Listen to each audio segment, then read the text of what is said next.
Hi, everyone. Thank you for joining today's wildfire update.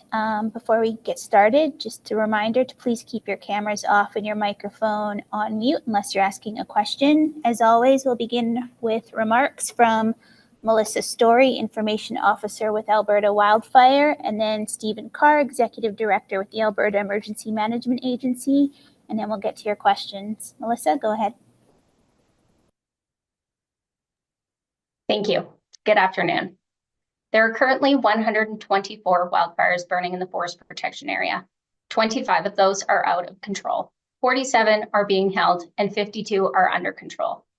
Many areas of the province have received significant amounts of rain over the past few days, which has been crucial in our battle against wildfires.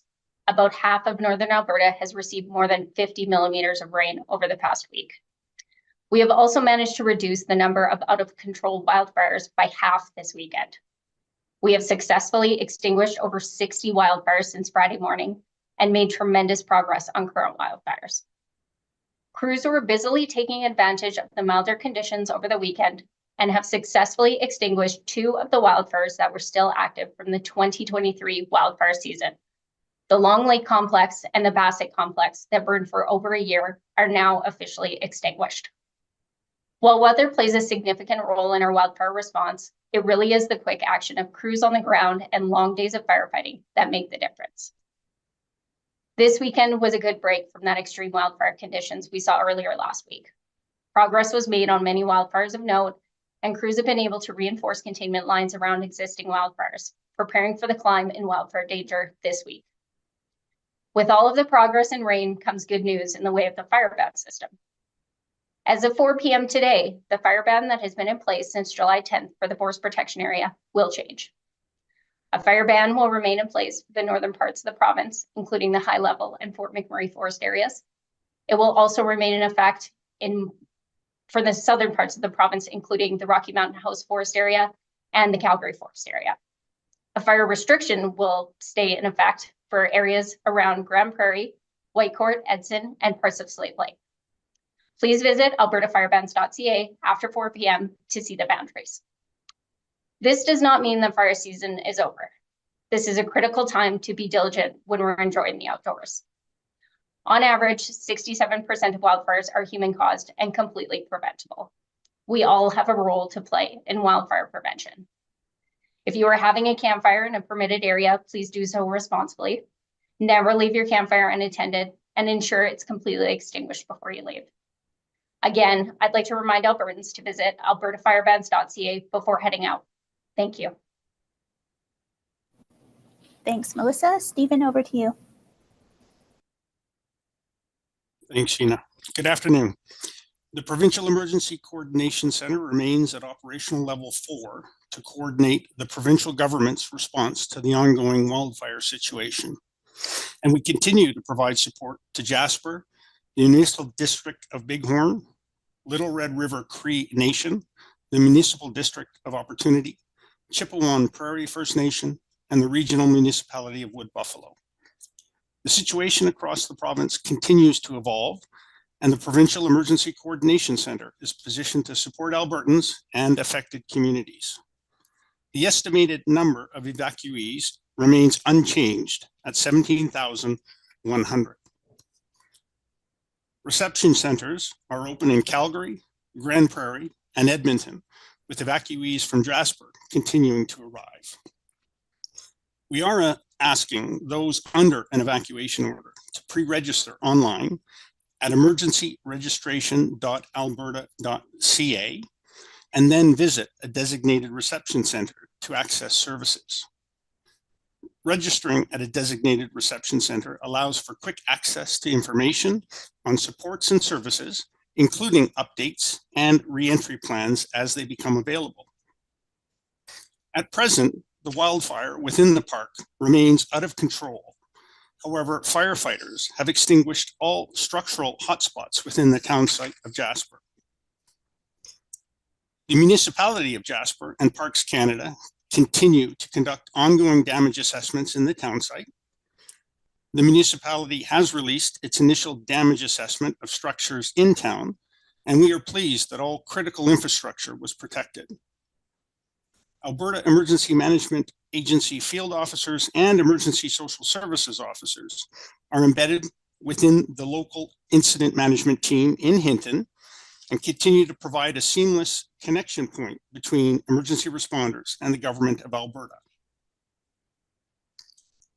As for the rest of the province, aside from Jasper, evacuation orders are also still in place for other areas. An evacuation order remains in effect for the municipal district of Bighorn for the North Ranchlands area, and there is an evacuation alert for the area west of Water Valley, Dock Mills Road, Whispering Pines Road, and Burnt Timber Road. There were no permanent residents in the evacuation area, meaning the impact was primarily to campers. Evacuation orders are also in effect for all three communities of the Little Red River Cree Nation and the community of Chippewa Lake. All of the communities currently under evacuation are now eligible for emergency evacuation payments, and the Ministry of Seniors, Community and Social Services is working hard to process payments. As hot, dry weather returns this week, we all need to do our part to minimize the risk of new fires starting. Albertans should continue to follow all fire bans and restrictions. While we had some rain and cooler temperatures the last few days, the fire risk is still high. This is also a good time to think about preparedness and what each individual needs to do to prepare for a possible evacuation. Emergency preparedness is a good habit we should all develop. Emergencies can happen at any time, and being prepared can save your life.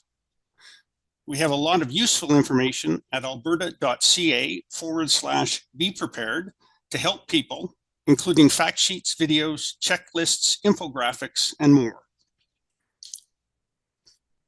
The Government of Canada and the Government of Alberta are matching donations to the Canadian Red Cross's 2024 Alberta Wildfires appeal.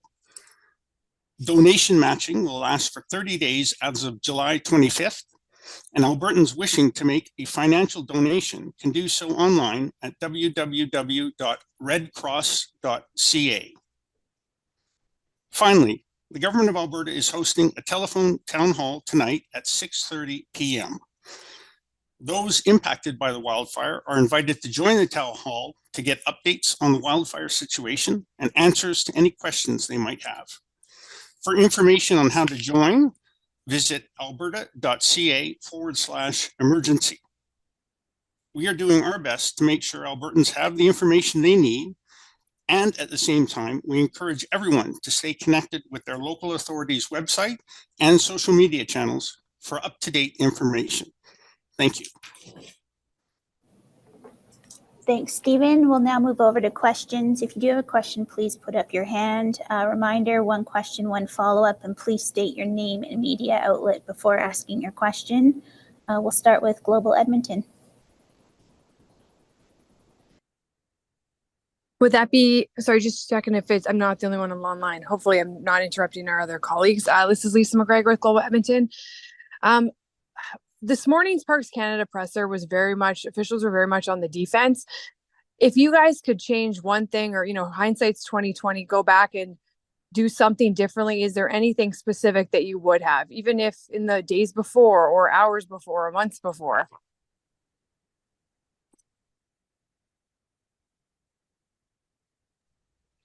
So that's a great question, Lisa. I will tell you that within the national park, the municipality of Jasper and the national park have worked very closely over the last half dozen years, at least, to prepare for this kind of emergency. In fact, just 6 weeks prior to this, they exercised together and, in fact, exercised a wildfire scenario not dissimilar to what they faced on the 22nd of July. So I would suggest that they were very well prepared and very well integrated and worked very well together to face this emergency.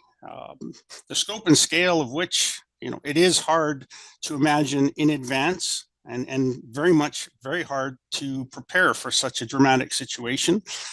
They were a well-prepared community by all accounts.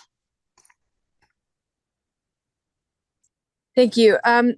Might be too early to answer this, but I think for the last couple of months, we've all kind of thought to ourselves, wildfire season's not too bad. It started late. It wasn't as aggressive. And then, especially compared to last year when it was full steam in May. And now here we are, and it came in like a beast almost. Is there anything that stands out to you that really shifted things? Maybe it's simply the weather or a bad week of weather or something that really put everything into overdrive to bring us here.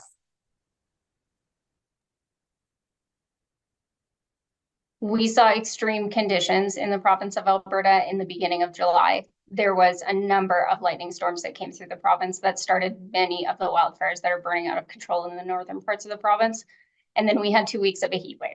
So that will always drive the fire danger up and fire behavior. It was an intense couple of weeks for our organization to go through. We are still dealing with the wildfires that are on the landscape right now. It isn't ununique to see lightning in July and August. However, there was more than what we typically see, and more of the wildfires were started by lightning in the month of July than we've seen in the past.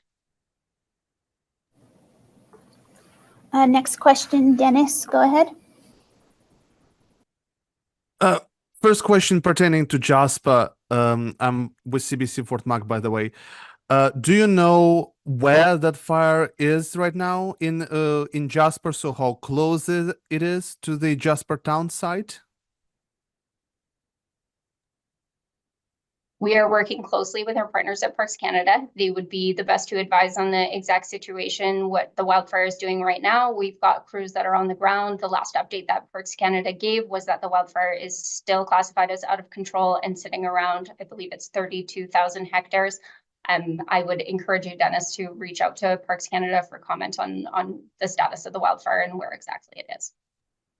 Okay, and when it comes to northern wildfires, particularly the high-level forest area, could you give a bit of a more detailed update on what they look like at this time, particularly the CMO complex and what's going on with it, and what is it going to take to bring that one back under control and for the communities that were evacuated due to that fire to return home?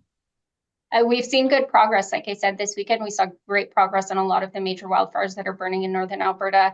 The CMO complex itself took between 10 and I believe 30 millimeters of rain in specific areas. So it did get the precipitation. There was lower fire behavior. We've been very successful in our hotspots and reinforcing the containment lines. We are looking and obviously targeting the most important areas of that fire, which would be the highway and the access in and out for those communities. We want to make sure that it's safe for them to return when it is. So we are doing everything that we can to get that wildfire to at least a being held status so that they can feel comfortable returning home. Thanks, Melissa. Natasha, over to you. Hi there, thanks. This is for Melissa. You had talked a little bit about the fire bans and fire restrictions. And could you clarify a little bit about, you had mentioned Edson as one being in a fire restriction area. And so how many communities in the central region will be under fire restriction, and how is that different from the fire ban? So the fire restrictions that are issued by the government of Alberta pertain to the forest protection area. So it would likely be some of the more forested areas. Many of the communities and municipalities throughout the province have the ability to enact their own fire bans. They typically follow suit with what the province puts forward, and we appreciate that, but they do have the ability to choose their own. A fire restriction limits campfires in the backcountry. So it would still allow campers to be able to have wood burning campfires in designated campgrounds as well as on private lands. Okay, thanks for the clarification. And for Stephen, when it comes to some of the evacuees that were sent to Valemount and some of those being in maybe seniors' homes and lodges and whatnot, what is the plan specifically to repatriate some Albertans, so from Valemount and parts of BC back to Alberta, like Hinton specifically to start? And then, so are there plans in the works for that right now? What I can confirm to you is that Unified Command, so Parks Canada and the municipality of Jasper, are both looking at options for trying to get Highway 16 open. So people that are in British Columbia, even if they can't go back to Jasper in the immediate, can get through the park and back into Alberta proper. So they are looking at those options, but as Melissa just indicated, we still do have a wildfire that is deemed out of control in the area of the town site, in the area of Highway 16. So at this point in time, the park remains closed. The evacuation order remains in place, and they are just working on contingencies for the future when conditions are appropriate to allow that. Okay, so just to clarify, because I know the Parks Canada update that was posted at 1 p.m. does say that as well, working on plans to facilitate transit through the park. But do you have any sense at all of when that might take place? Canada and the local authority, the municipality of Jasper, are the ones that are best placed to comment on that at this point in time. So I'd recommend that you reach out to them. Thanks, Stephen. Charles, over to you.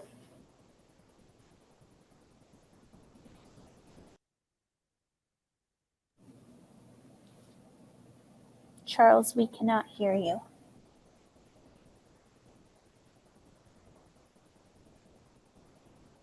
All right, CBC SRC, over to you.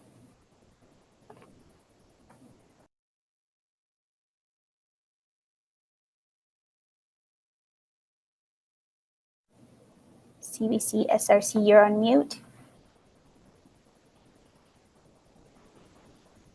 Can I just jump in? I have a feeling that our colleagues at Radio Canada aren't actively listening, perhaps, or having an issue asking a question. All right, thanks, Natasha. Yeah. We'll move on. Carly, over to you.